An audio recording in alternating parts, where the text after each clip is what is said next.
Thanks for your time tonight. Good evening. It's very good to be with you. Now, I'd like to talk to you about Brexit. This is a big thing for Britain, isn't it? This is a decisive moment, a defining moment for Britain, not just economically, but I think in terms of where it's going socially as a nation.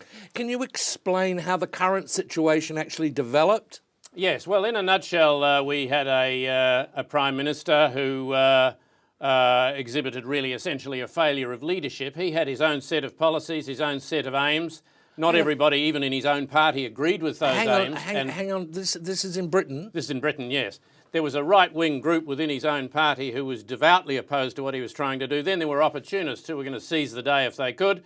Yeah. This was being leaked to the press, and of course he was essentially being sabotaged. You are talking about events in Britain? Yes, I'm describing to you the conditions in Britain prior to the vote.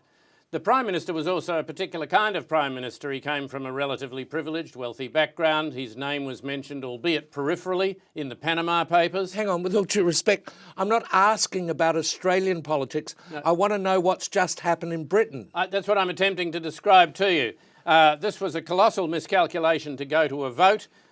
He thought he was going to go in there, he was going to clean everybody up, he was going to defeat the opposition, silence the people in his own party who wanted to knock him over, and he's taken an absolute toweling. No, I'm going to stop you there, I'm sorry. I got you on the program here to talk about what's happening in Britain. That's what I'm describing to you. You're supposed to be an expert on what's just happened in Britain. I lecture in this at the university. Well, could you please confine yourself to talking about Britain? I don't want to know about what's happened in Australia. Look, I know what's just happened here. What I'm saying is that this was a huge miscalculation by the Prime Minister. He shouldn't have gone to the vote. He's in a worse position now than he was before the vote. And then you've got the Scott problem.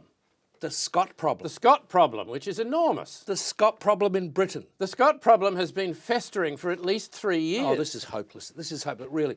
Tell me, how's the weather over there?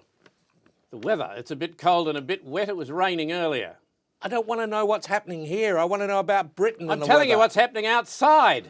All right, well, what is the future of the British economy then? Well, I think it's very problematic. The national debt is colossal and growing. The gap between rich and poor is widening every day. This, of course, is why having a Prime Minister who's out of touch with the ordinary people has got us in the position we're in. I give up. I was talking about Britain. I'm describing Britain to you, young man.